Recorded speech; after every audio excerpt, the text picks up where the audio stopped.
മൂന്നാറിലെ ഗതാഗതക്കുരുക്ക് പരിഹരിക്കാൻ കർശന നടപടികൾ ആരംഭിക്കാൻ ദേവികുളത്ത് ചേർന്ന ഉന്നതതല ഗതാഗത ഉപദേശക സമിതി യോഗത്തിൽ തീരുമാനം. 15 മുതൽ 30 വരെയുള്ള ദിവസങ്ങളിൽ തീരുമാനങ്ങൾ നടപ്പാക്കാനാണ് എഫ് രാജ എംഎൽഎയുടെ നേതൃത്വത്തിൽ നടന്ന യോഗ തീരുമാനം.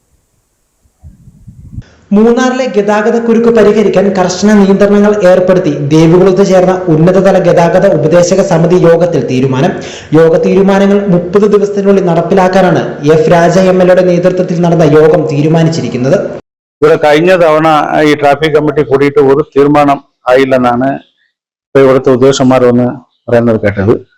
ഇപ്പൊ ഞങ്ങളെല്ലാം കൂടി പഞ്ചായത്ത് പ്രസിഡന്റുമാരുണ്ട്, 3 പഞ്ചായത്ത് പ്രസിഡന്റുമാർ ഇവിടെ എത്തിയിട്ടുണ്ടായിരുന്നു. ഇന്ന് നമുക്ക് എടുത്ത തീരുമാനങ്ങൾ മൂന്നാറെ കുറിച്ച് ഇവിടെ ഉള്ള എല്ലാവർക്കും അറിയാം. ഇവിടെ ഭയങ്കര ട്രാഫിക്കാണ്, പ്രശ്നങ്ങളാണ്. ഇപ്പൊ അന്ന് ടോപ്പേഷനുള്ള പ്രശ്നങ്ങൾ എല്ലാം അറിയാം. ഇപ്പൊ ഞങ്ങൾ എടുത്ത തീരുമാനം ക്ലിയർ ആയിട്ട് മുമ്പോട്ട് പോകുന്നതാണ് തീരുമാനിച്ചിരിക്കുന്നത്. അതുപോലെ തന്നെ ഇത് തീരുമാനവും ആവും. എന്തൊക്കെയാണ് നമ്മൾ തീരുമാനം കൈക്കൊണ്ടിരിക്കുന്നത്? അതായത് ഇവിടെ നമുക്ക് രാജമല ആയാലും ശരി, മൂന്നാർ സിറ്റി ആയാലും ശരി, മാട്ടുപ്പെട്ടി ആയാലും ശരി, 2 സൈഡ് വാഹനമാണ് നിർത്തിവെച്ചേക്കുന്നത്. പിന്നെ ഇവിടെ ഒരു എമർജൻസിക്ക് ഒരു വാഹനം പോകാൻ പറ്റാത്ത ഒരു സാഹചര്യമാണ്.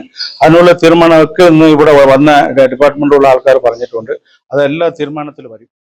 ദേശീയപാതയിൽ പഴയ മൂന്നാർ KSRTC ഡിപ്പോയുടെ മുൻഭാഗത്ത് നിർത്തിയിരുന്ന KSRTC ബസ്സുകൾ നീക്കം ചെയ്യുന്നതിനുള്ള ചുമതല മോട്ടോർ വാഹന വകുപ്പിനെ ഏൽപ്പിച്ചു. മൂന്നാർ, മാട്ടുപ്പെട്ടി, ദേവികുളം ഭാഗങ്ങളിൽ പ്രധാന റോഡുകളിൽ ഒരു വശത്ത് മാത്രം പാർക്കിംഗ് അനുവദിക്കുകയുള്ളൂ.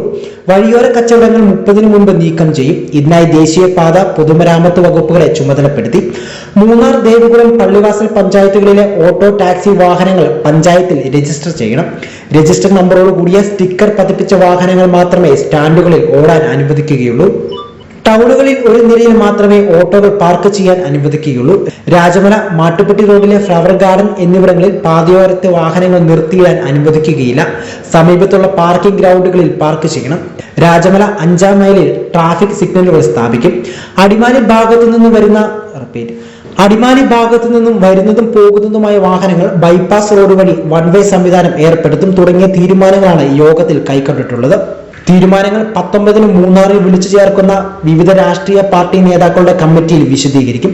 യോഗത്തിൽ Devikulam sub collector VM Arya, tahsildar, Munnar, Devikulam, Marayur grama panchayat പ്രസിഡന്റുമാർ, പോലീസ്, മോട്ടോർ വാഹന വകുപ്പ്, വനം വകുപ്പ്, പൊതുമരാമത്ത് വകുപ്പ്, ദേശീയപാത ഉദ്യോഗസ്ഥർ തുടങ്ങിയവർ യോഗത്തിൽ പങ്കെടുത്തു.